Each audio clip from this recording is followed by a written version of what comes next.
Want to get that call on there? Right. Did everybody have some food? Need that energy for your brain.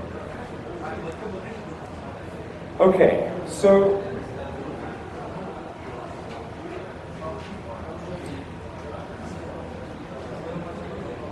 great. All right, so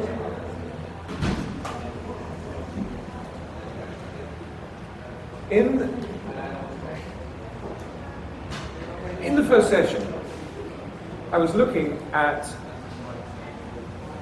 absolute beginner skills for people who have never edited before.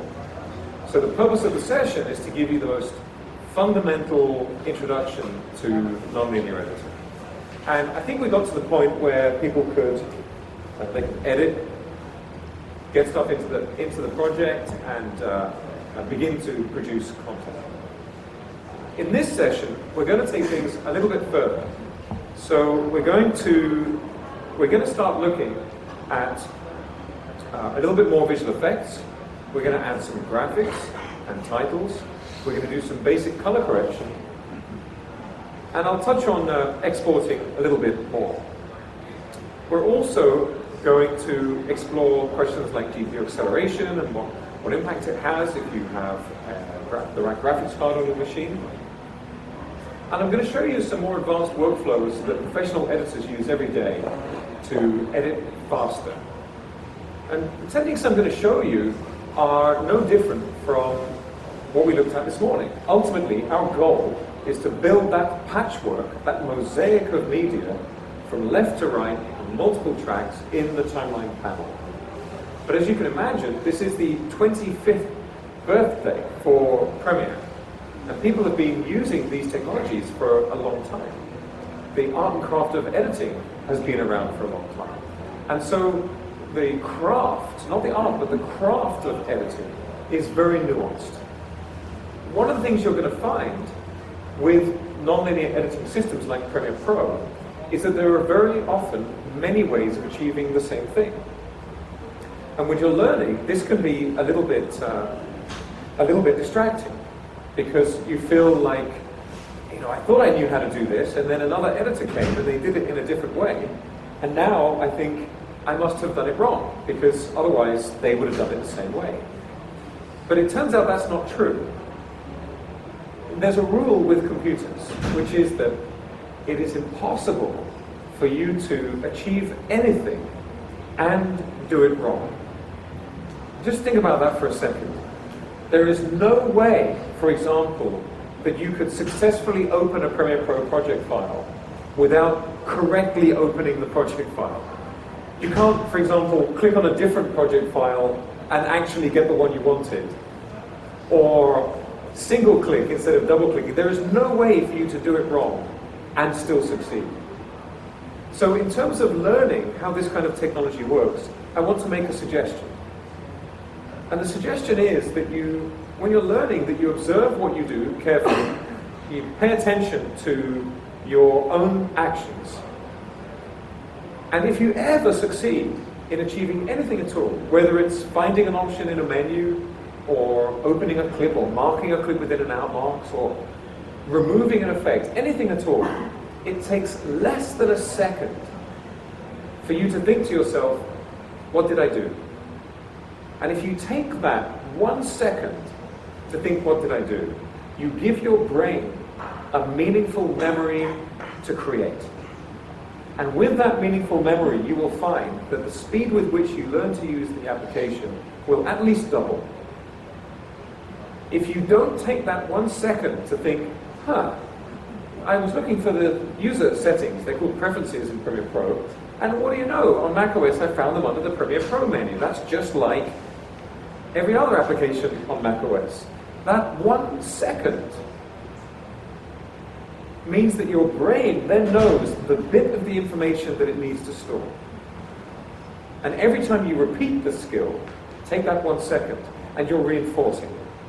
The way human memory works is through repetition and reinforcement. And if you don't do it, if you just click on stuff and some things happen, Literally, all you will learn is that clicking on things sometimes makes things happen. This is my mother's approach to using computers. And giving technical support for her is a journey. So, having said all of that, what you'll find is that there are often multiple avenues to the same result, and you'll choose one avenue or another in much the way that you would choose to drive across a city.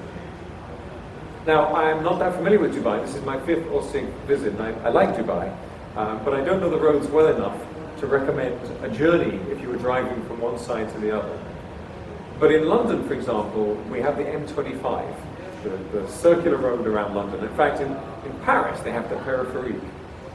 And if you were deciding whether or not to drive across Paris, you would make a choice. Do we want to go right through the middle, down the Champs-Élysées, past the Eiffel Tower, and get to the other side? It's less distance, but there's more traffic. It's more interesting, but more challenging. Or do we want to take the périphérique around the city and arrive at the same side of the city that we were seeking? But it's a bit more boring. It takes a little bit longer, maybe, but you don't know. There's pros and cons for both options. Both options are valid. Both options will get you to the other side of the city. And both options are worth learning. But settle for one way when you're just beginning. Settle for one way that you know works. And if somebody shows you another way, fantastic, you learn another way. But don't worry about the knowledge you have. Ultimately, the question is, did I manage to get a file out of Premiere Pro that was my edits, the way I wanted, with the clips that I chose? Is this the creative vision that I had with my creative genius? You have to do the core of power. The creative genius comes down from above somewhere. It always misses me, but it's one day. So, okay. So earlier on, we looked at making a project, and I'm going to go back and forth a little bit on some of the techniques that we looked at. The first thing that we looked at was making a new project, and I'm just going to go to the file menu, and I'm going to choose New Project here. And I'm going to zoom in a little. This is the screen you get when you click New Project at the beginning of the process. And earlier on, we just put a name in and we chose a location, and that was all we needed. Genuinely, it's pretty much all you need. And honestly, I would say that when I make a new project in Premiere Pro, that is all I do. But there are a couple of options here that are of interest. For example, this one. Video rendering and playback. Do we want Mercury playback engine GPU acceleration? CUDA, in this case, a particular type of GPU acceleration. Or do we want Mercury playback engine software only? Now, I can give you a long explanation for this, but the short answer to the question is that in general, you will want GPU acceleration. To sum up why, your computer has a brain. It's called the CPU, the Central Processing Unit, or Central Processor Unit. It's the thing that processes all the information in your computer. It's the thing that does stuff in your computer. But the graphics hardware in your computer, the thing you plug your monitor into, also has actually multiple chips. In some cases, hundreds of chips that are just good at doing visual stuff. And some years ago, quite a few years ago now, NVIDIA and other manufacturers began creating a technology where software like Premiere Pro could give work to the graphics card. I'm getting caught up in the chair here. I think the chair loves me. You get caught up in the graphics card. So what do I say, caught up? I need more coffee. You get, the workload is given to the graphics card rather than the CPU. And because graphics cards are so amazing at working with pixels and color and light, the consequence is that you get much better playback performance. So you know that your computer is going to be able to play a video clip. That's definitely going to work. But what about if you wanted to make the clip brighter? If you wanted to make a simple adjustment to the way the video is played? Well, if you want the clip to play back brighter, you're now asking the computer to do two things.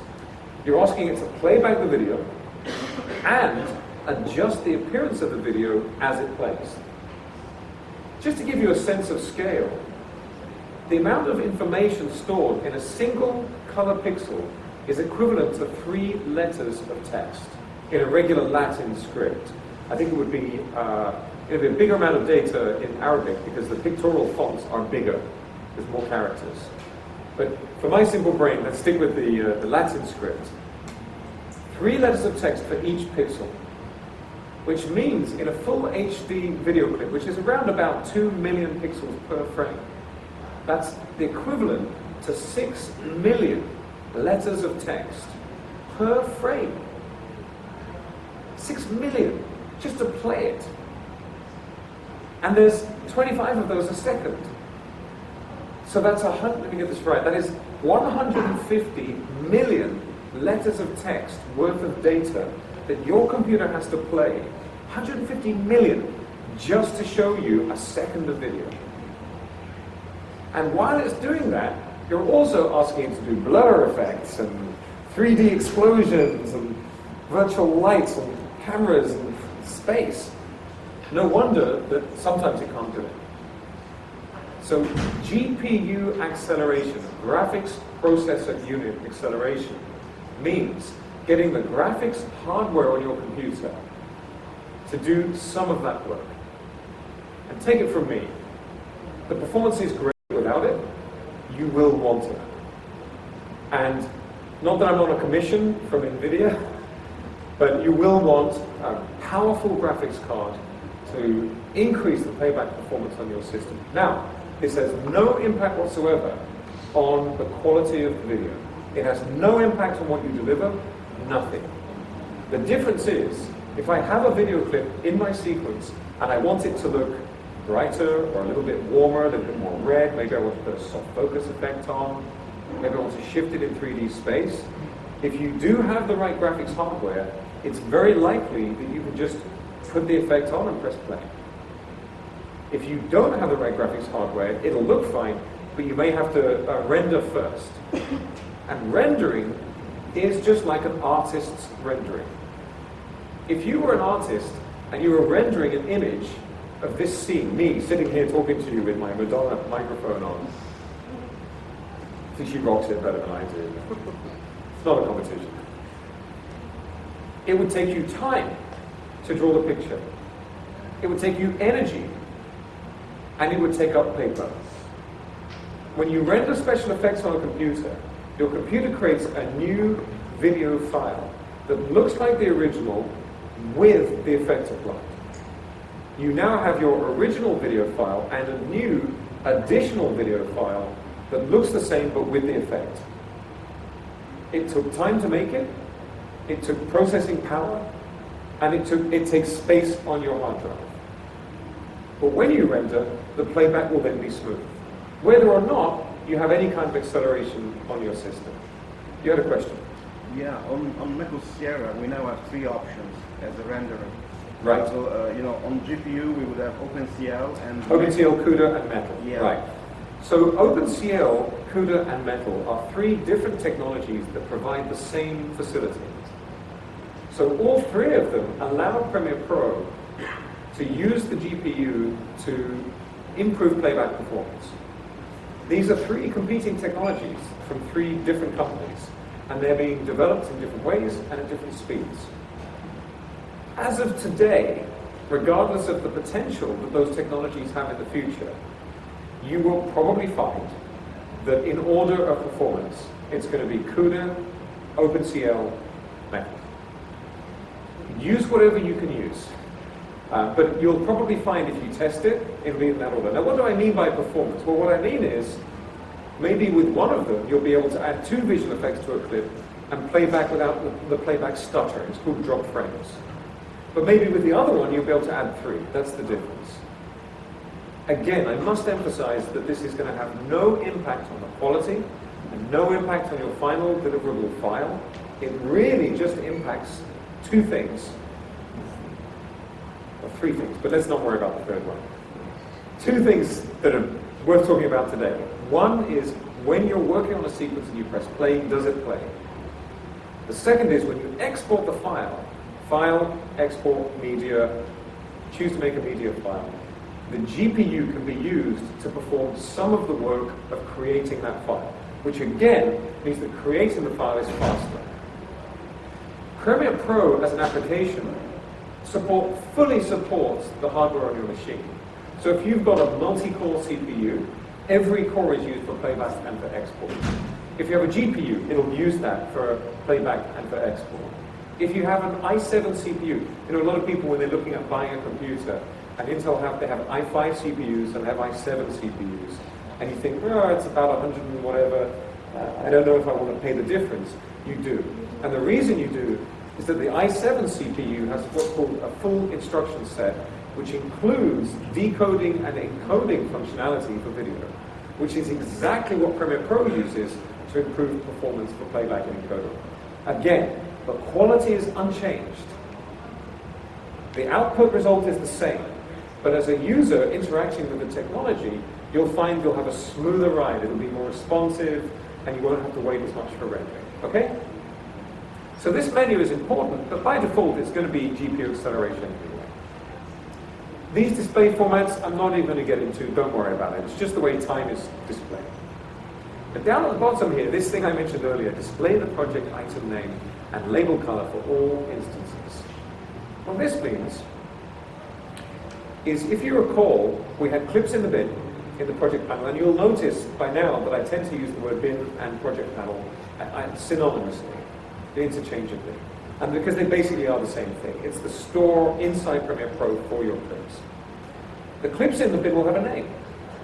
And when you put them in a sequence, you see the name of the clip in the sequence. Well, if I change the name of the clip in the project panel, and this checkbox is on, the name will also change in the sequence. If this checkbox is off, it will not. So this is a pretty subtle organizational shift for your project.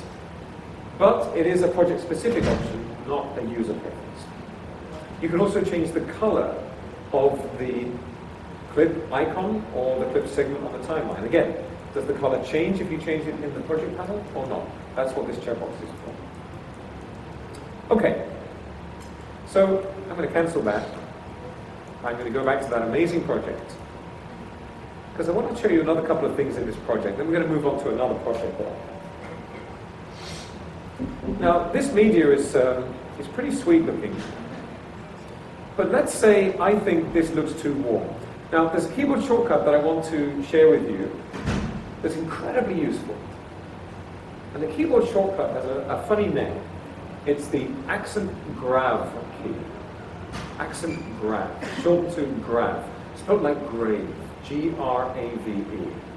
So I think there's, well, I don't know the name of it. It's not the umlaut, it's the thing for the A. You may say ah instead of A. It's the accent grav key. On my keyboard, it's at the very top left. On a Mac laptop, you'll find it's, I think, just to the left of the Z key, just to the right of the Shift key. It's like a backwards apostrophe. Wherever your mouse cursor is on screen, if you press that key, the screen will go full screen. That panel will go full screen. If you press the key again, it goes back to the original size. This is an incredibly useful keyboard shortcut. If your sequence gets too complex, you can press this key and see your timeline nice and big. If you're looking for clips in the bin, you can press this key and you get all of the clips displayed filling the screen.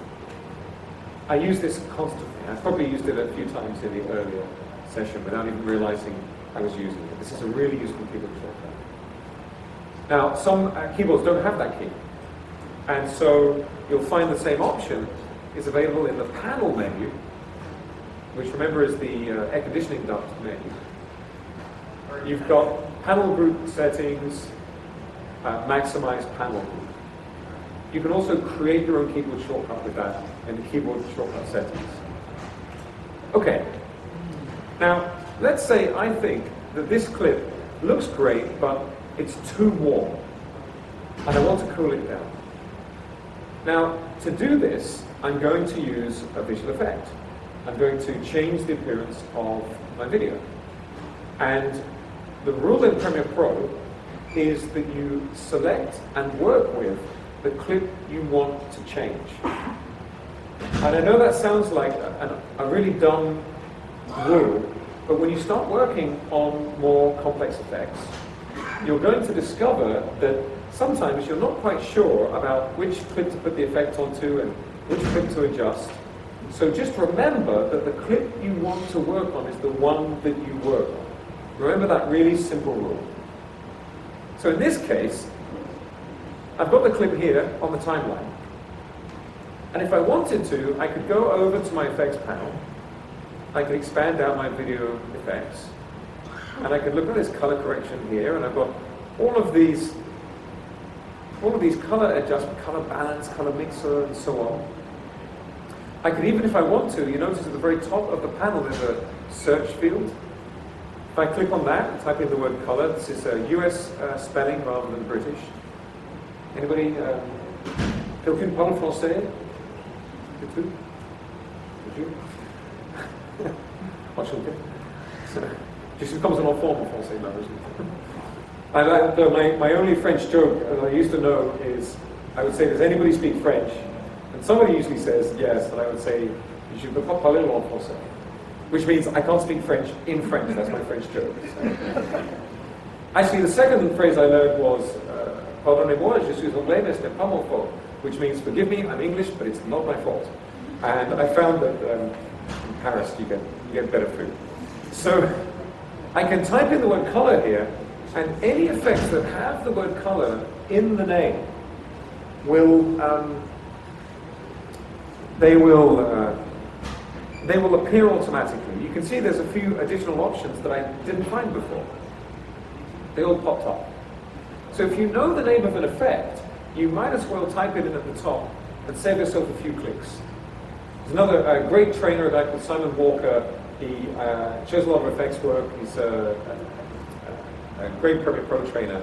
He says that if you have a 2-click workflow and you just reduce it by 1 click, you just became 50% more efficient. I love that outlook. Still, if I wanted to, I could grab these effects and I could drag them onto a clip, and then where would I go? I would go into the Effect Controls panel and I would modify the settings for those effects. But Premiere Pro has a special panel, and it's called the Lumetri Color Panel. And the Lumetri Color Panel includes a range of professional color adjustment tools that will automatically apply an effect as soon as you use them. And that's the go-to color adjustment effect in Premiere Pro. So let's use that. To get access to it, I'm going to go to my workspaces and I'm going to choose color. Now somebody was asking earlier, and I'm going to reset this workspace. Somebody was asking earlier about where the workspace panel was at the top of the screen. You may find that you open up Premiere Pro and there just is no workspace panel at the top. And that's because Premiere Pro stores the last layout for a project in the project file. So that when you open the project, it looks the way it did before. And you can turn that option off. It's an option in the window menu, the workspaces submenu. But it's pretty useful. But of course, if your project was open, your Premiere project was open before Adobe added the workspace bar at the top, it's just not going to be there. Now you can Google this, but if you have a look in the Common Files folder on your computer, which is in your documents or user documents, you'll see there's a folder called Layouts in the Premiere Pro folder. That's got all of your workspaces. Just delete the folder and start Premiere Pro, and a fresh set will be created. Then you'll have that workspace bar, it'll come back. Okay, so what have I got over here? There's a couple of interesting things have happened. First of all, you'll notice I've got the clip selected. If I move my playhead along the timeline, I'm just clicking somewhere else.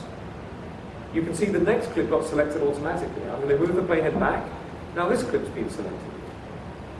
What's happening is an additional feature has been enabled automatically in Premiere Pro, which is that the selection of your clips will follow the location of your playhead, that blue line on the timeline. It's an option, which I can never remember where it is. I think it's under the sequence menu. Yeah, selection follows playhead. But it's a really cool feature in Premiere Pro, but that feature is locked to a workspace. So it's turned on automatically, which means I don't need to select the clips anymore. Premiere Pro is going to do it for me while I make my color adjustments. As the afternoon goes on, you're going to detect a pattern. You're going to detect a theme. That Premiere Pro tends to just take care of stuff for you. And it takes care of it in exactly the way that you would want it to, with professional standards, with the correct technical details, without you having to do any thinking. And I'm a fan of the idea that workflows should be all about flow and not work. I was trying to get Adobe to use that as a tagline, but they didn't take it. But one day, anyone heard of Tai Chi? Tai Chi Chuan? I teach Tai Chi, so it's all about flowing and punching people very slowly. But it hurts when you get there. So, I want to tell you something else before I forget, actually, because this is really cool. I don't want to forget this. Let's use a different shot. This is actually a touchscreen. This is a Microsoft Surface Book 4, which is a nice, powerful machine. And you'll find there are some nice laptops now. Obviously, you've got the MacBook Pro, but HP have great laptops. Dell have great laptops. Surface Pro is a legit machine to work on. I've been very happy with it. It's also a touchscreen. So I'm going to use my finger now to drag this video clip. And as I do, I don't know if you can see too clearly, I'm getting highlights, right? I can drag down to the timeline, but I'm also getting highlights. And it's probably a little too small to see up there, but each of these highlights performs a different kind of edit. So if I choose insert, you can see the clip has been inserted into the timeline.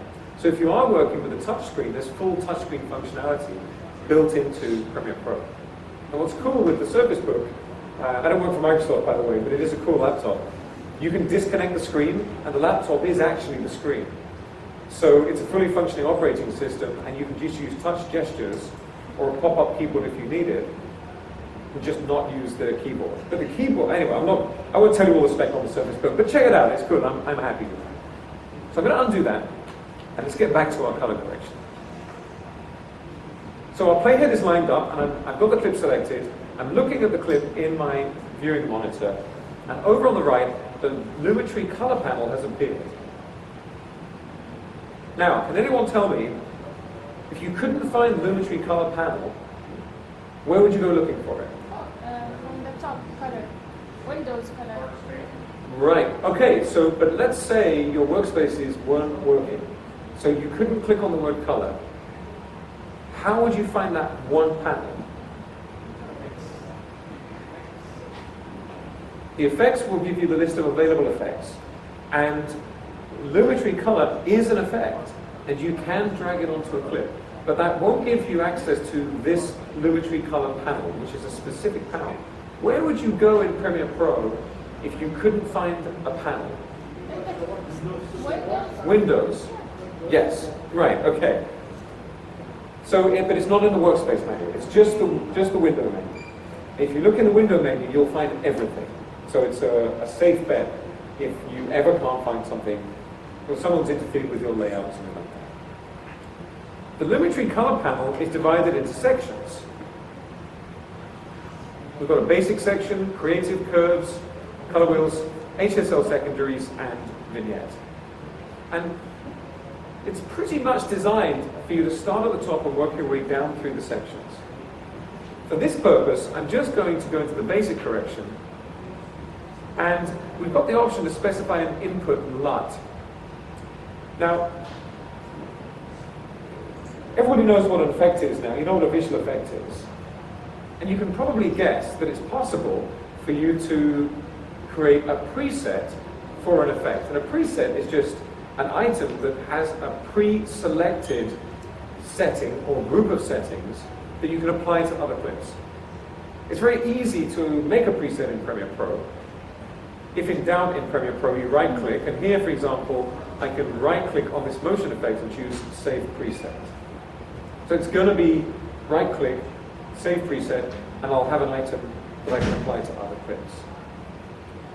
A LUT, or a lookup table, is a file-based version of a preset. So it's not just in Premiere Pro, it's a file that you can share with people.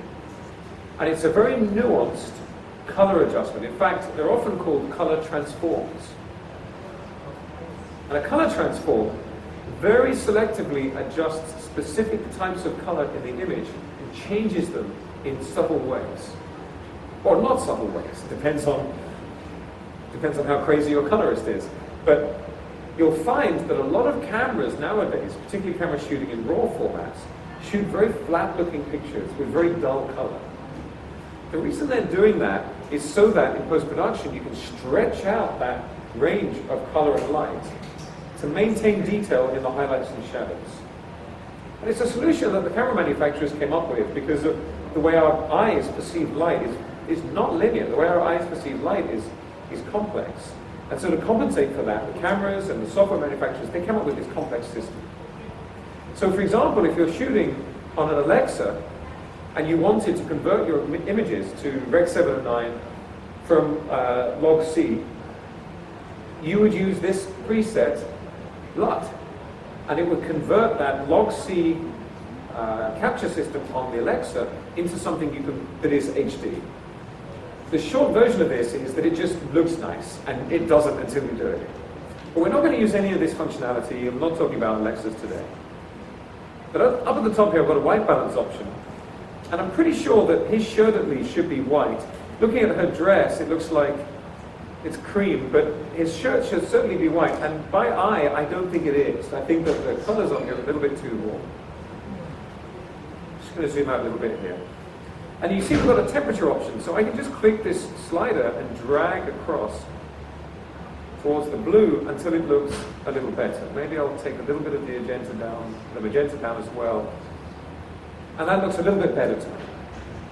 If I'm not sure, I can turn off the basic correction category. I've got a checkbox at the top. And I can compare the before and after. Now it takes your eyes about 2.7 seconds to adjust to any image that you see, which means that within 3 seconds you have no idea if it's normal or not, because it just looks normal. So it's important when you're working on color in this way for you to enable and disable effects a lot, and you're going to want to do that full screen. So here's a handy shortcut. If I turn this off and on, that's something that I can undo in Premiere Pro. So if I press Control Z, Command Z, you see the effect goes back off again. But there's also a redo keyboard shortcut, which is, in my mind, a very reasonable redo keyboard shortcut. Instead of Control Z or Command Z, it's Shift Command Z. Just add another modifier key. So if I press Shift Command Z, the checkbox comes back. Why is this useful? Well, I'm going to go full screen with this clip. And now I'm going to undo, redo, undo, redo, undo, redo. Ah, I think I added too much green. Yes. Even more there, you can tell. There's a little bit too much green, right? So, and these are nicely calibrated monitors. So let me pull that back away towards the magenta. But even now I've got a problem because I'm not looking at a calibrated display. So I'm going to reset this. And the way you reset in the Lumetri color panel is great. You double click on a control and it resets it to the default position. So let's do that. So that puts everything back to 0. Just double click on the control and it's reset. And now I'm going to get this white balance selector eyedropper. I'm going to click it. I'm going to go to his shirt. And you notice, I don't know if you can you see it there? The eyedropper is larger now it's smaller. See that? A lot of even experienced editors with Premiere Pro never learned this shortcut. If you have a small eyedropper, Premiere Pro will sample 1 pixel. But if you hold the Control or Command key down, Premiere Pro will sample a 5 by 5 pixel average. And this is really useful for noisy footage. If you've got a lot of noise or video noise or grain in your footage, this will average out the noise and give you a much better sample. So I'm going to click on his shirt and you can instantly see the result. If I look over at my temperature adjustment and my tint adjustment, Premiere Pro has made an adjustment to both. And if I come back out, You can see it looks pretty reasonable. Now what you're going to find with video footage is that people are particularly sensitive to skin tones. And interestingly, it makes no difference where you're from. The skin tone measure is universal. Because it doesn't matter if you're from Norway, where people have very, very pale skin, or I never remember there's a part of Africa where people's skin is beautifully dark. It's really, really dark. It makes no difference. It's exactly the same factor. It's red blood showing through melanin. It's a pigment in the skin. And your audiences will be more sensitive to that color range than any other colors in the picture. For this reason, if we look at the Lumetri color palette, we've got a creative section here. And you'll notice in the creative section, we can do some cool stuff. We're going to get into this a little bit later on. In the creative section, we've got two ways of increasing the amount of color in the shot. We have vibrance and we have saturation. Now, as you can tell, I'm not going to go today through every single adjustment in this panel. There are some great trainers that will show you that for 3 days. Robbie Carmen, you might have heard of, he presents color workflows. Alexis Van Hertman, these guys are phenomenal, and they will sit with you for 3 days to show you every single control and bit depth and setting the levels. I'm just going to give you enough today for you to play with this. But my number one piece of advice is that you experiment. Pick a control and drag it all the way in one direction and all the way in another direction, and then drag it somewhere in the middle until you like the result. It's a little bit like balancing a stick. You move it either way, and then even a 3-year-old can do this. You eventually find the point where it doesn't fall anymore. But in terms of video work, the point it doesn't fall anymore is the point that you like it. That's the measure. So if we take saturation, for example, I can drag this saturation control. Let me resize this a bit so you can see the image a little bit more clearly. I'm going to drag the saturation right the way to the left. It's pretty obvious, it's black and white. And if I drag it all the way to the right, I get this oversaturated video. So I'm going to double click to reset that. What the vibrance control does is it identifies that line of color through a color wheel. You've all seen color wheels, right? You've got the red, green, and blue, and the cyan, magenta, and the yellow. It's the full gamut of color that we can see, we can perceive, and that we can generate. There's one line through the color wheel that is the skin color line. It's on a vector scope. The vibrance adjustment leaves that line alone and adjusts everything else. So I can crank up the color in this picture, leaving the skin tones behind. If you look at her dress now, the red, the green behind her is more vivid. Now her skin is pretty orange looking already, but that wasn't the vibrance adjustment. I think she was a little zealous with the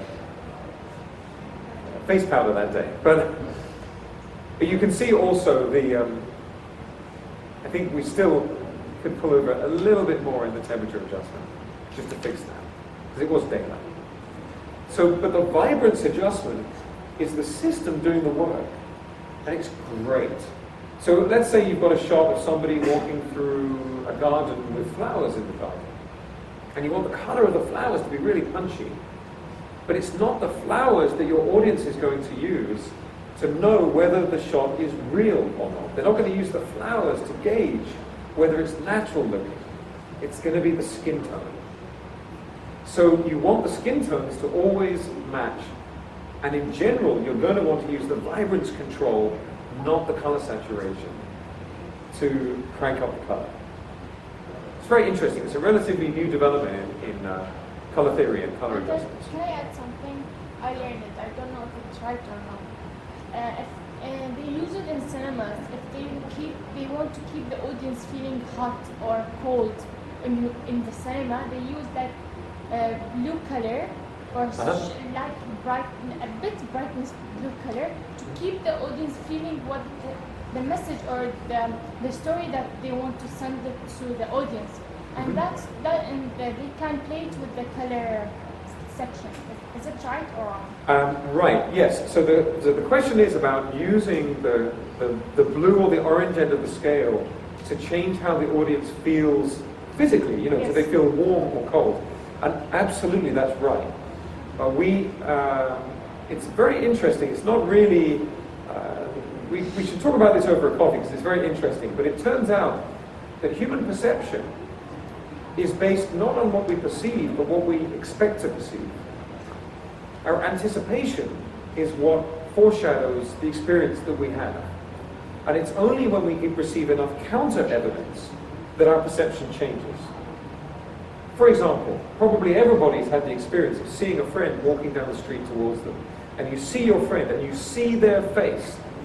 And as they come closer and closer and closer, the face changes into a different person. It's a stranger.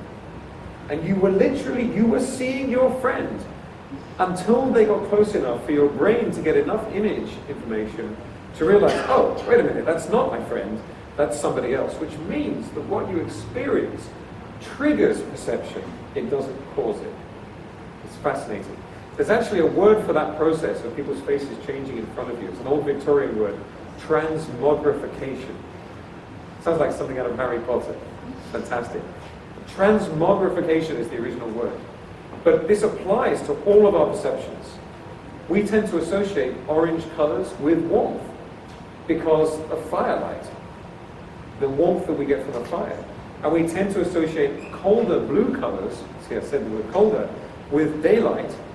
And in particular at dawn, you get a very blue light because of the light refraction on the horizon. And so, yes, we literally think it's cold. You can have the same thing touching a cold tap sometimes. If you're convinced that the tap is hot, if you've been holding hot things, and then you feel cold water, your brain will think your finger's burning, because it can't handle the difference. So yes, thank you. That's a long version of yes, isn't it? Okay, so, where was I? So, experiment with the Lumetri color panel. I'm going to come back to it a little bit later because I want to look at applying looks and adjusting them and so on. But what I wanted to show you about the Lumetri color panel is that it should be your go-to place for making color adjustments to your video. Start at the top, work your way down the list, experimenting with this. In our third session, I'm going to cover scopes and waveforms. If you're not familiar with them, I'm going to explain how to read them, which I love teaching because you can take it into other applications. But as you work your way down the list, you'll find that you've got more and more interesting adjustments. And even if you look here, even if you don't know what this does, you can see that there's an adjuster in the middle.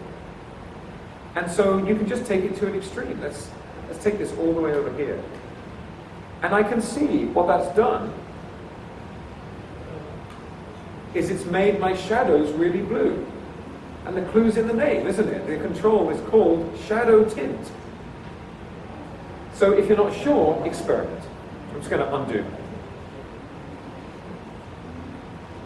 Now, I mentioned that when you apply visual effects in Premiere Pro, they are applied as a thing that you can remove. And that thing will always appear in the Effect Controls panel.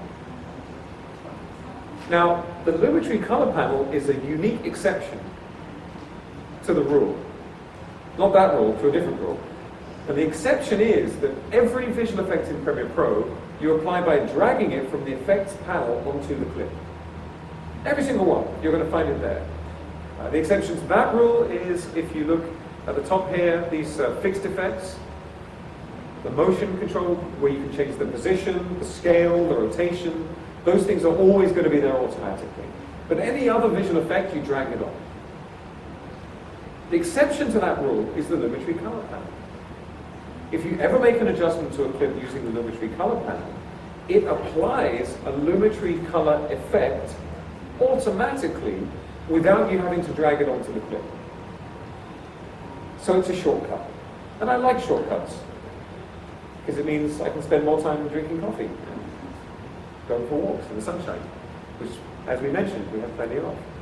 But if I scroll down the list in the Effect Controls panel, as I am here, you can see I've got the Lumetri color effect listed. I never added it. It was added automatically. And if I expand my basic correction controls, you can see there's my temperature and tint adjustment. Those are the same numbers as the adjustment I made over here in my basic correction. 47 and 22, minus 47 and 22. They are the same controls. There are two ways of accessing the same options, the same features. Yeah. Sure. So if I lay down a whole clip on my sequencer, Yep. the whole, Yep. the whole arm, Okay. the whole length, then I apply my lumetri, you apply it on. I'm with you. That's a great question. Thank you for asking. Yeah. When we work on clips on the timeline in a sequence in Premiere Pro, what we're working on are what I would refer to as clip segments. Here's a clip segment. Here's another one. Here's another one. Each one of these segments is separate, and I can group them and move them together and nest them and collapse them, all of that, but each one is an item. And the work that I do on the timeline in Premiere Pro will always be applied to a clip segment. Now, if you want to, you can copy and paste effects from one clip segment to multiple other clip segments. But each clip segment has its own controls from beginning to end. It's not individual frames. Now, if I want to, I can chop a segment. I mentioned earlier on that we have some tools. Here I've got a razor tool. And if I click, I've now separated this into two segments. And each segment has its own controls. But the rule is as follows. I'll just undo that. Go back to the selection tool. The rule is as follows. The Effect Controls panel will only ever show one and only one clip's effects. If I select more than one, which I can do just like the bin, here I'm going to lasso across to select two, right? So I've got two clips selected. You see they're both highlighted. Up in the Effect Controls panel, it says, hey, there's multiple clips selected. Sorry, but I can't do anything for you. I have to only have one clip segment selected. Now we're going to look at nesting later, which is treating multiple clips as a single clip. But even then, that nested sequence is a single clip segment. So everything I'm talking about now is working with clip segments. The last session, I'm going to show you a way of working with effects on clips in the bin, in the project panel, before you even put them in a sequence, which is awesome. It's called Master Clip Effects. Super easy to do, super powerful. We'll come to that in the third session. Does that answer your question? Awesome. Okay. So, now that we know, so I've got the wrong clip selected, haven't I? There we go. Now that we know that the Lumetri color panel adds an effect in the Effect Controls panel, we now know that we've got two ways to change those settings. I can either do it here in the Effect Controls panel, or I could do it in the Lumetri color panel. The whole thing happens automatically. It's all done for you. Same controls, same settings. How would I remove the effect? How would I delete it? Select it. Remember, selection is important, right? So I've got the Lumetri color panel, the Lumetri color effect highlighted in a slightly lighter gray. I'm going to hit delete. It's gone. I'm going to go back over to the Lumetri color panel where all the controls are permanently, and I'm going to crank up the exposure. There we go. I made it really bright. Kind of like that, actually. Kind of interesting effect. I go back to the Effect Controls panel. I have a new Lumetri color effect because I made an adjustment in the Lumetri color panel, and it adds the effect. So, if you have a Lumetri color effect applied to a clip, then the Lumetri color panel will adjust the settings for that effect. If you do not have a Lumetri color effect applied to a clip, one will be added. So as I keep saying, it does exactly what you would want it to do. That is exactly the outcome you would want, is to have that effect applied. By the way, I'm probably not going to cover it today, but does anyone have high dynamic range? HDR? Let me give you, I won't show you in the application because we don't have the media for it, but let me give you my very brief HDR summary, because this is an important technology that if you're getting into the media, you definitely want to know about. So, TV screens that you watch at home have a maximum brightness and a minimum brightness. That minimum brightness is the minimum amount of brightness at which point you still have detail in the shadows. So if you make it any brighter, it just goes gray. The shadows just turn gray. That range of brightness is usually measured in a measure called candelas per square meter. It's the amount of light that one candle would cast over a square meter. But nobody can be bothered to say candelas per square meter. So there's another naming system called nits, N-I-T-S. I can never remember what nits stands for, but it's candelas per square meter. Your average TV at home has up to 100 or maybe 200 nits. That's the average brightness that you're used to watching at home. A TV would be maybe 200, a cinema screen maybe 100, because the cinema screen is in a controlled darkened room. So your eye opens up, your iris opens up in your eye. You see the colors and brightness better, with shorter depth of field. High dynamic range simply means a much bigger range of brightness for the brightest and darkest parts of the picture. And again, I'm not talking about stuff that's so bright it's just burned out and you've lost the detail. And I'm not talking about stuff that's so dark that it's completely shadowed and you can't see anything. I'm talking about the darkest and lightest level within which you can actually make out detail. And the standard specification that we're seeing for TV screens is 1,000 to 2,000 nits.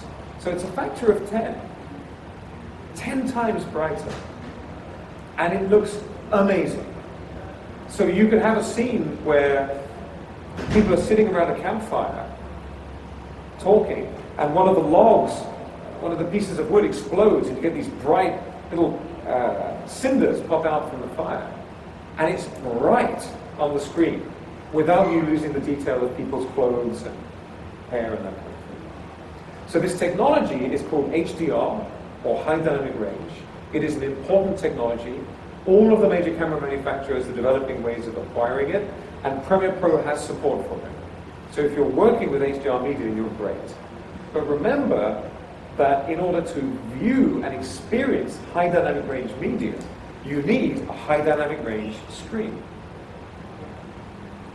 Otherwise, it doesn't mean anything. It's like having a color video, but it's a black and white TV. It doesn't matter. You might have the black and white the color video, but you're not going to see it. And so it is with HDR. So it's an important technology, and we're seeing it increasingly embedded in consumer TVs. I think we're going to find in the next 2 years, it becomes a very common feature for a lot of the more premium TV sets. And eventually it'll be standard. But all it means, if someone says HDR, they just mean much more brightness and shadow detail. It's pretty cool. By the way, the specification goes up to 10,000 nits, but the TV manufacturers are not allowed to use it because it will damage your eye if you're looking at the TV. Even with 2,000 nits, you get a physiological reaction when the screen goes bright. You know when you step out into the bright daylight and you get that pain in your eyes, you can get that from an HDR screen. So you physically respond to it. So it's wonderful. Okay. Now, let's move on briefly from color, because I'm going to come back around to this stuff. So I've got a whole bunch of other cool stuff to show you, and it's already 20 past 2, rather. Let's say I love the look of this, and I want to add some text. I want to add a title. So I'm going to go back to, I'm going to go to my graphics workspace, actually. And I'll just reset that workspace. Now, in this workspace, basically nothing happens except that the Tools panel moves up to the top instead of being next to the timeline. And we get this new panel, Essential Graphics, with nothing happening in it at all. It's just an edit tab. Remember, this is a tab, although it doesn't look like a tab, it's a tab. And we've got a browse tab, but nothing's going on. So let's start with the short version and switch to the complex version. Here we go. I'm going to choose the type tool. And with the type tool selected, I'm going to click in the picture. Now, if you recall, this is our amazing project, which is probably going to make an amazing film. So let's call this amazing film. So I'm just typing straight into the program monitor. You'll notice as well, if I click and hold, you see, notice here, gentlemen, you're asking about the triangle on the timeline earlier. Some of these tools, not all of them, but some of them have a triangle in the bottom right corner. Do you have a question? Do you have the workspace panel at the top? You don't have graphics? So what it's going to be, well, the essential graphics panel should be there under the window menu, under E, for essential graphics. No, we don't have. If it's not, you don't have the current version of Premiere Pro. No. I've seen frowns, I've seen smiles. Sorry? Essential graphics, under the window menu.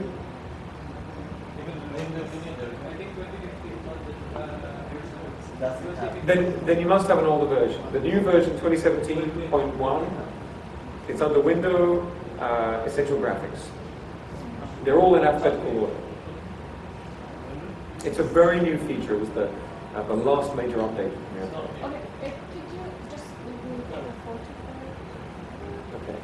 If you're using Creative Cloud, right? So 2015, you're way back. Sorry. This is 2017. There's been about 8 updates. Sorry.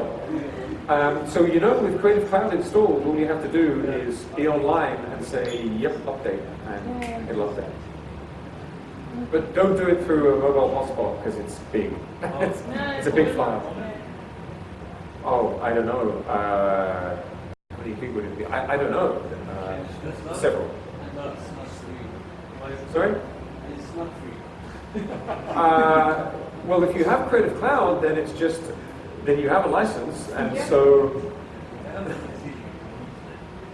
I mean, Premiere Pro 2015 is Creative Cloud, so you're already paying the monthly license fee. So part of that license fee is continual free updates. Yeah, I mean, if your subscription stops, then you can't get the updates. That's true. Yeah. But but that's the deal. I'm not going to get into the licensing debate, but it's a persistent monthly license, and it gives you all of the updates indefinitely as soon as they come as part of your license. Did you want to contribute to that? The software will stop working. Exactly. The software just doesn't work if you stop paying your subscription fee. So. Unless you found a way to hack it.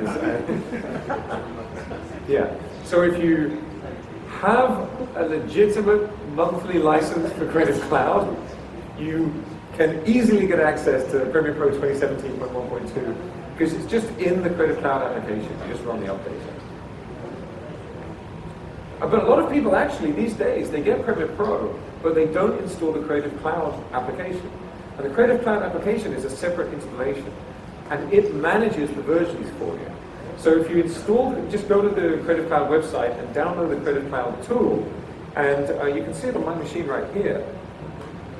It manages file sharing, and of course I'm offline. But if you're online, you'll get all of your file sharing. There's libraries, there's stock footage, there's synchronized files, and all of your applications with all of the updates and all of the earlier versions. You can install anything up to CS6 using this application. So anyway, it's not what we're here for, so let's move on. So I've clicked into the video and I've added some text. And now under the type tool, if I click and hold, I've got, sorry, not the type tool, under the pen tool. If I click and hold, I can make rectangles and ellipses. And I'm going to make a rectangle. Sorry? Pen tool's freeform, yeah. I'm going to keep it simple for now. So I'm just going to drag a rectangle. And you can see it's very subtle. Very subtle graphic that I've added to my video. But now that I've got some graphics on screen, my essential graphics panel is starting to give me some options. Now, I'm going to keep saying it, it's going to annoy you in the end, and I'll know I've achieved my goal when you're annoyed. But selection is really important in Premiere Pro. When I clicked to add text to the video, what Premiere Pro actually did is it created a graphic on the timeline automatically on the next available track up. In this case, that was video 2, the second video track. Automatically, a graphic was added. And the graphic has a default duration of 2 seconds. That's the standard duration for graphics in Premiere Pro, which of course you can change in the preferences. And I haven't shown you yet, but if we go in macOS to the Premiere Pro menu, or in Windows to the Edit menu, you'll find that you've got preferences. And there's lots of them. And if we look at the timeline preferences, right at the top, we've got the option to specify a default duration for new stills. You can change the duration by trimming, just like we changed the selected part of a video clip earlier. But it's 5 seconds by default, which is fine. You've got all of the different preferences, so it doesn't matter which one you go into first of all, you can toggle between them. Okay, so when I clicked to add some text to my sequence, what I thought I was doing was clicking into my video clip or into my sequence. But that's not what I was doing.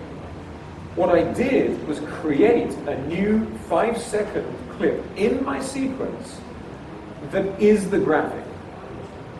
And I can now trim it and move it, layer it and adjust it. But if I want to change the settings for it, I must select it. So, of course, it's already selected because I just created it. But if I deselect, by clicking on the background in the timeline, you can see that the Essential Graphics panel is now empty. And if I select it by single clicking, I get, in the Edit tab, those two layers. Shape 1, which was the rectangle I made, and Amazing Film, which is the text. Now remember, above is in front. And because I drew the rectangle second, it's in front. And that means that it appears on this list above. And if I want to change that, well, first of all, you'll notice that if I select one of these layers, the options appear below for that layer. Now I'm selecting the shape, now I'm selecting the text, and if I want to, I can drag them to a new position inside this panel. So, I'm going to drag this up, and now, if we look back at the picture, my text is in front. That makes sense, right? So now, let's see if I can do something a little bit more subtle with this color. The problem is that I still have the rectangle tool selected. So if I click, I actually, I'm in danger of adding a rectangle. See here, I'm drawing another shape. So I'm going to undo that, Control Z. I need to go back to the selection tool to make selections with V, thank you. V is the only keyboard shortcut I ever want people to remember. V and V for cutting. V also for cutting the clips. Oh, B? Yeah. No, you mean C. Well, I wouldn't know anything about Final Cut Pro, although, you know, maybe it is, but you know, in Premiere Pro, it's actually Control or Command K add to cut to selected tracks or clips. C gives you the razor tool, C for cut. So I've got a couple of ways of accessing this individual layer. One way is that I can just select it in the Essential Graphics panel. Another way is to go back to the selection tool. And now with the selection tool, I can select that rectangle and I can do direct manipulation. So for example, I can change the size of it. Awesome. And of course now it's selected as well. So or something. If you what, sorry? I want to add effect to the text. If you want to add effects, okay. So the question is, if you want to add an effect to your text, you just treat it like any other clip. So, but it will be the whole clip. If you wanted to add one effect to the text and another effect to the rectangle, you would have to put them in separate graphics clips on different layers on the timeline, and then you can do anything you want. Okay, so I've created what I think is an amazing graphic that's probably going to win me awards as a motion graphics artist, I'm pretty sure. And although it's not actually in motion, that's my genius as a motion graphics artist, is that it's not moving. Anyway, never mind, it's too down. So, you've got some standard controls here, like you've got the anchor point for rotation, and you can move it, and over here you've got things like centering, horizontally and vertically, and scaling. Just click on them and drag them everywhere, and you'll see what it does. Question? For the anchor point, is there a default way to set it always at the center? I wish. It's a great question, yeah. So the anchor point is the point, actually, that you're moving when you move things around, or when you rotate. And by default, in the Essential Graphics panel, the anchor point is the top left-hand corner, which is one of the traditional workflows for graphics. I think it's already a feature request, though, to make it default to the center, because people are used to that as a workflow. In After Effects, it just puts it wherever it feels. And well, no, in After Effects, it's the center of the layer. And in Premiere Pro, in most applications from Adobe, it's the center still. But in the Essential Graphics panel, which is very new, right now it's the top left-hand corner. Yeah. You set the default settings for us regarding the time. That's what I'm going to show next. Like Templates. Arabic, always like default Arabic. Check it out.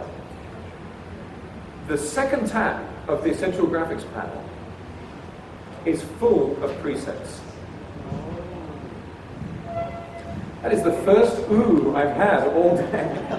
Wait till I show you Remix in Audition, it's going to blow your mind. But okay, all the woos are going to be in the third session. The Essential Graphics panel is full of templates, and you can create your own. So you can have a template which is just Arabic text.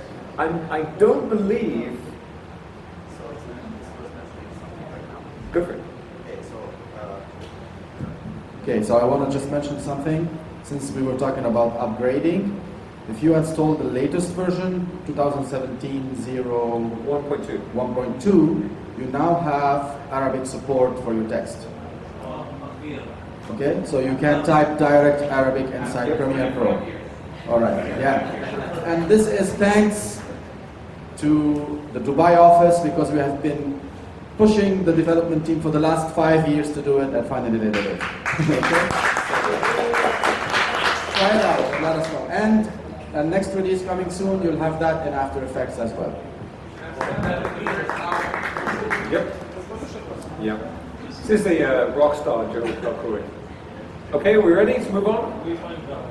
You found it? Yeah, So the titler is the truth. Until the last version of Premiere Pro, the titler was the title tool in Premiere Pro, and it still exists, but it's been moved into, I forget the title of the category, it's in like a previous, it's in the window menu still, but it's in the, is it obsolete, or there's a sub menu for it.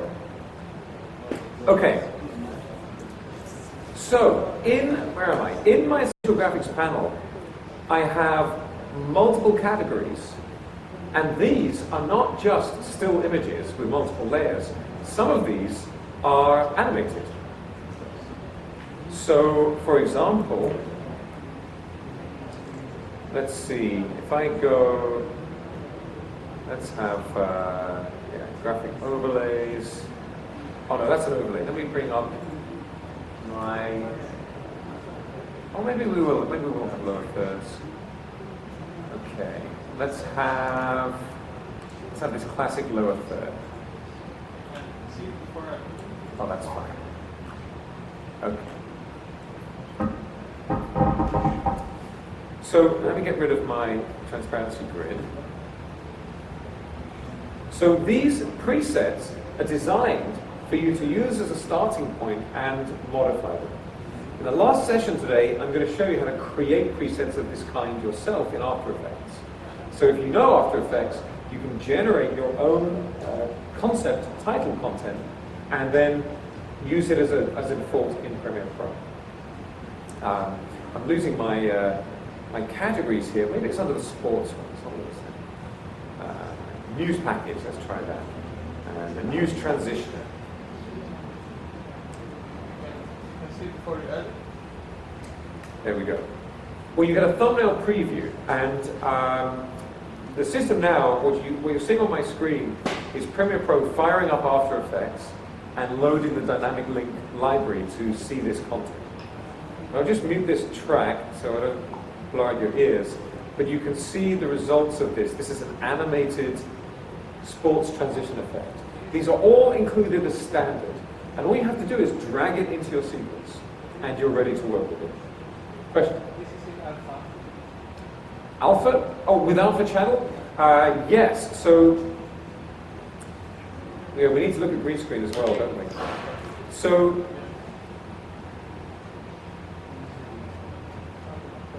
when you think of video and you think of graphics, generally speaking, you're thinking of three colors, red, green, and blue. And every pixel will have those three bits of color information. But there's actually a fourth piece of color information, which is how transparent the pixel is.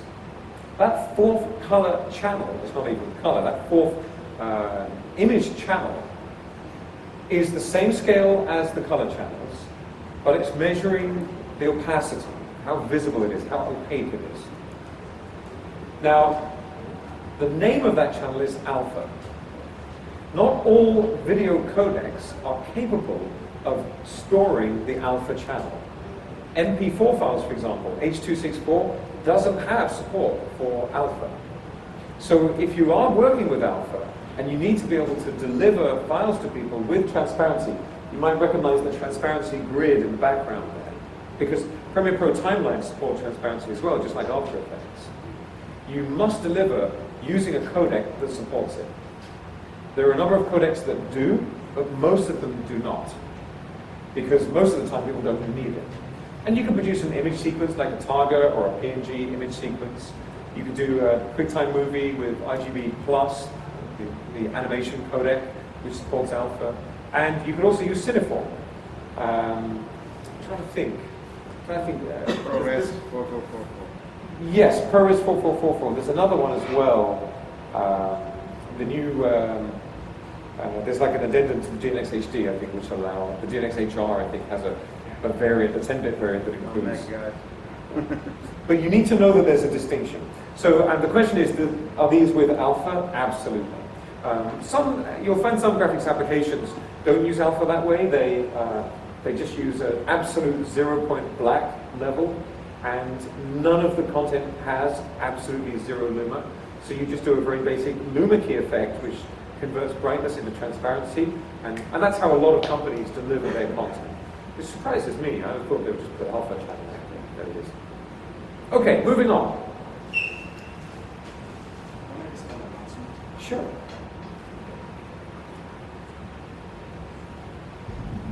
Okay, so I have a small announcement.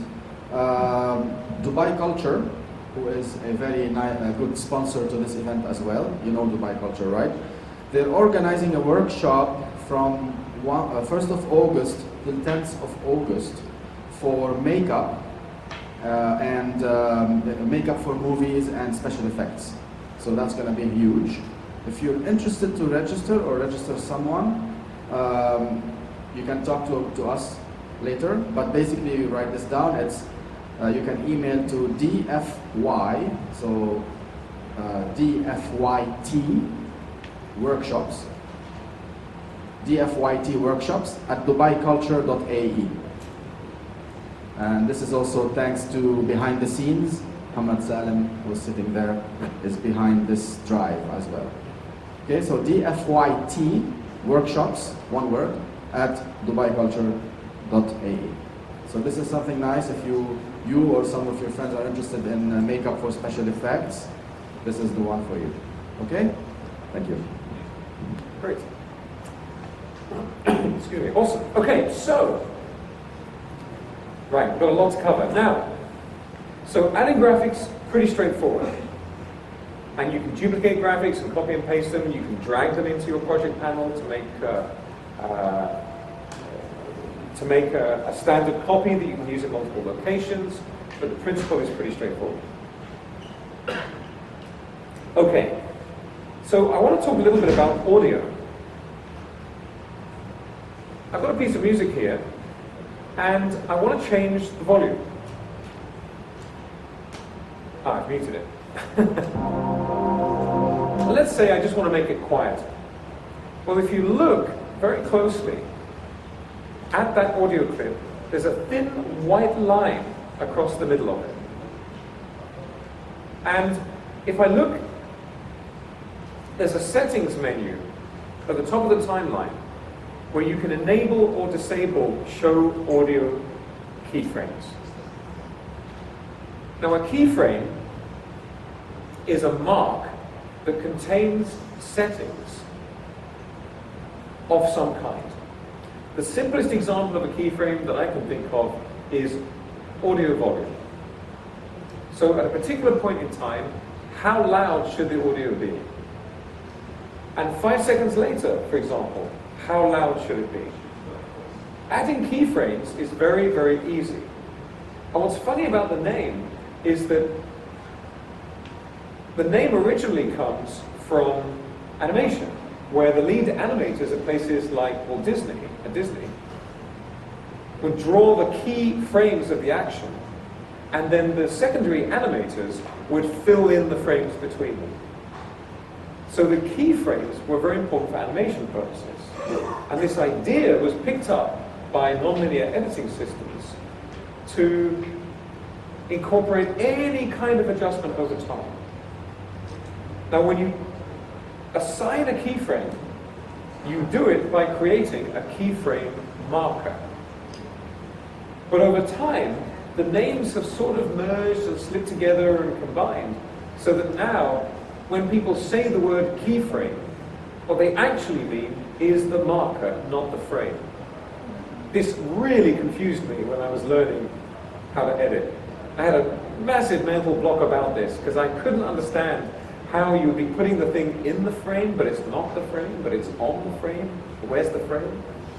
So I eventually worked out that it's the mark. So from now on, if I say keyframe, what I mean is the mark. On the audio clip, this white line is what's referred to as a rubber band. In audio workflows, this is called the envelope, or envelope. Except to envelop something is to, I don't know. It's the envelope. So, at the moment, this is a flat, unadjusted line, which means that the music is playing at whatever the original volume was for that audio file. If I click, remember I've got the selection tool. Let me go back to my edit workspace. I've got the selection tool selected. And by the by, if you find the Premiere Pro isn't working the way you anticipate, it's probably because you don't have the selection tool selected, which is V, on the keyboard shortcuts. So if I now click, and if I just hover my mouse over this line, you see I get a cursor with a double-headed arrow. And now I can click and drag down, and I get a dB reference. You see that? It's just going off screen because I'm zoomed in. And when I release the mouse, the music is now quieter. I'll take it down again. Oh, that's a little too far. Now, the audio level will be whatever that line is set to. And because the adjustment I'm making right now is a flat level adjustment to the entire clip, then the audio level will not change over time. At the top left of my screen, I've got a panel called an audio clip mixer. The audio clip mixer. I think it's in 2015, so I think you'll still find it. I think. Under the window maybe. Audio clip mixer. There's a track mixer too. We're not using the track mixer.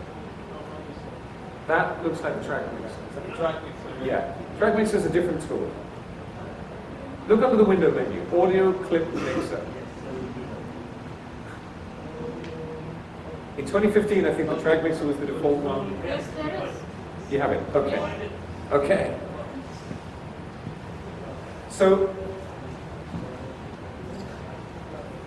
Premiere Pro has some of the most advanced audio editing tools in the industry, and it's easy to dive so deeply into it that you enter an altered state of consciousness and become a transcendent being. And unless you want to become a transcendent being, I suggest sticking to the simplified version of the workflows.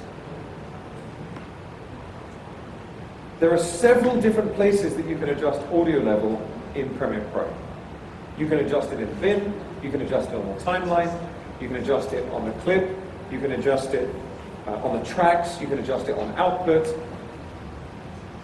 Actually, you can even adjust it on the master. There's several different places you can adjust the audio level, never mind modifying the original file. But for most purposes, you're probably going to find that working on the clip level, as I just did, is fine, and will do everything that you need to do. For most purposes, it's all you'll need. Now there's some automation as well, but this is what most editors tend to use. So you'll notice that in the audio clip mixer, I've got 3 sets of controls. Each set of controls represents a track. And since there are just 3 tracks for audio in my sequence, I have only 3 sets of controls. I can add tracks by right-clicking on this area in the timeline called the track header. The track header has controls for the tracks. You notice I've got a lock, a little padlock icon. I can click on that lock. Now I can't do anything to the track. Turn that back off again. I've got a mute, so I can't hear it. I've got a solo, so I can only hear that one track. Doesn't make any difference because we've only got one piece of audio anyway, but you can combine solo tracks and more complex mixes. And notice this is called Audio 1, and Audio 1 is mirrored up here, so you can see which track is which easily. The names match.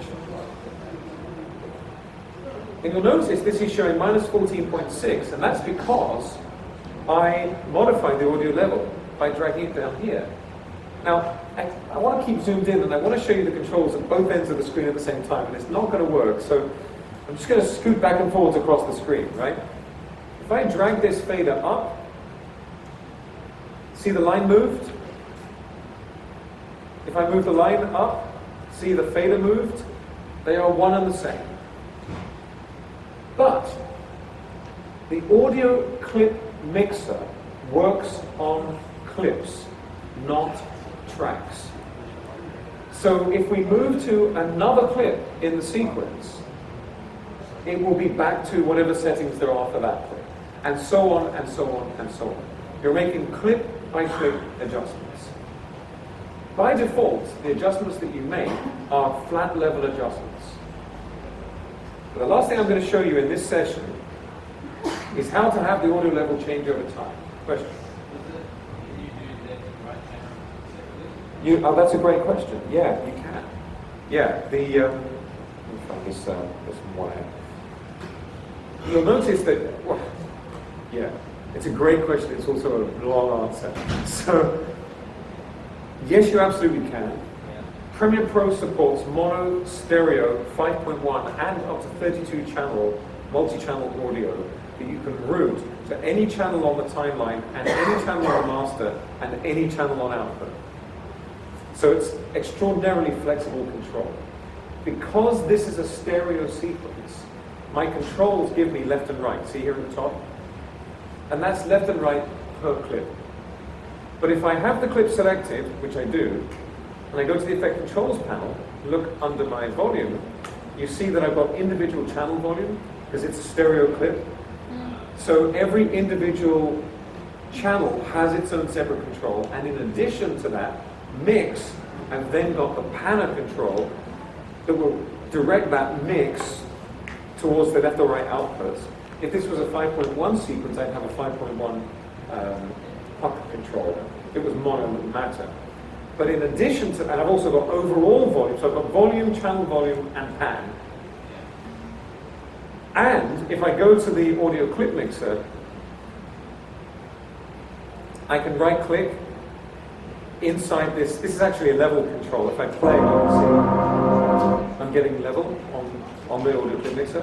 If I right click, I can choose show channel volume, and now I've got individual channel volume inside the mixer.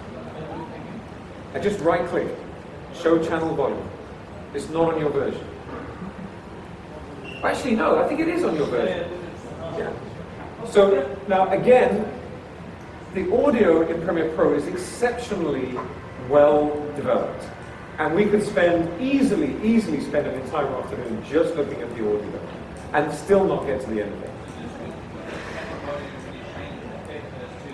Yeah. Oh, no. What's that? Is that you? I thought I was going mad.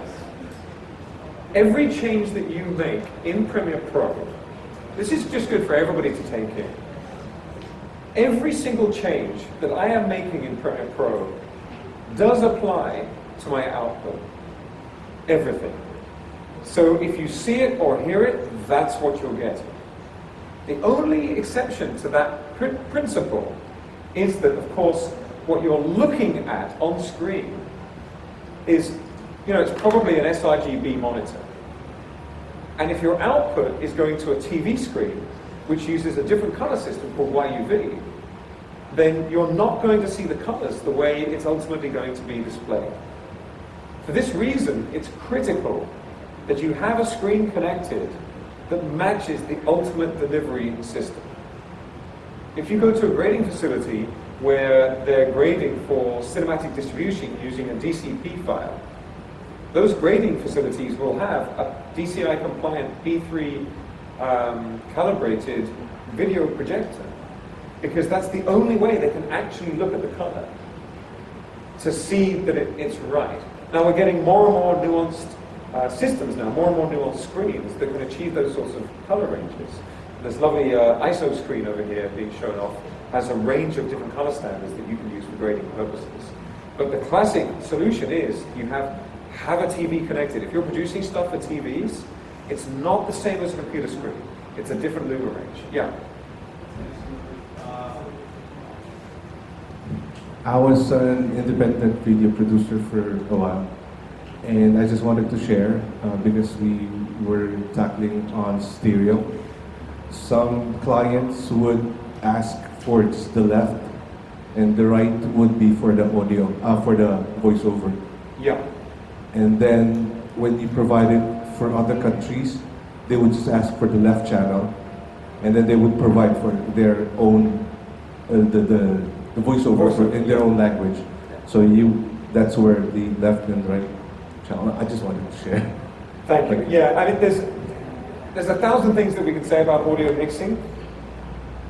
This is our second session. We're just going to look at keyframing and audio mixing. But yeah, Premiere Pro has full support for multiple mono audio, and you can predefine which channels you're using and where they go on the timeline and where they go for output. What you're describing in feature film language is commonly referred to as an M&E track, music and effects mix, with no dialogue, no vocals. 1 minute, okay, cool. Ish? Yeah. So,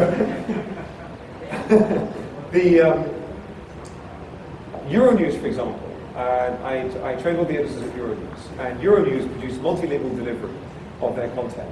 And they use a specific audio channel on output for each language that they distribute. And their transmission server knows which channel is which language. So they produce one package with multiple languages in it, where they cut it all together in the same sequence. The timing's all set, it's one file that's delivered, and the transmission server knows which audio channel to use. It's common as a professional camera operator to use a lav mic or a shotgun, and then a shotgun on top of the camera as a backup. But you don't want that microphone audio, you just want the original. And there's ways of disabling and excluding and cutting out, temporarily cutting out the audio that you don't need. All of that is in Premiere Pro. And it's actually, once you get it in the interface, it's really user-friendly. It's really nice. But I want to show you very, very briefly, before we take a break, keyframes. So, Here on the timeline, I've got my audio level. I'm going to put it down a bit. Now, I want this music. I'm going to go to the start of the music. Let me get rid of this beginning clip here. Let me trim this out. Let's say the music starts partway through like this. I want the music to fade up. Right now, it starts already on. I want it to fade up.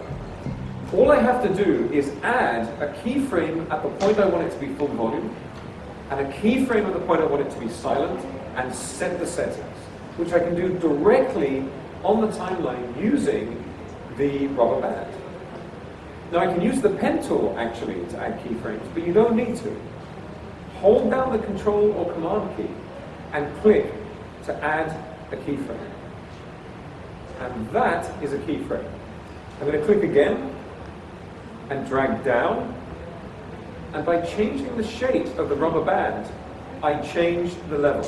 I've now got 0 dB, absolutely silent at the beginning, and full volume at the end of this slope. And now if I play, I created a fade up from the start. What's that?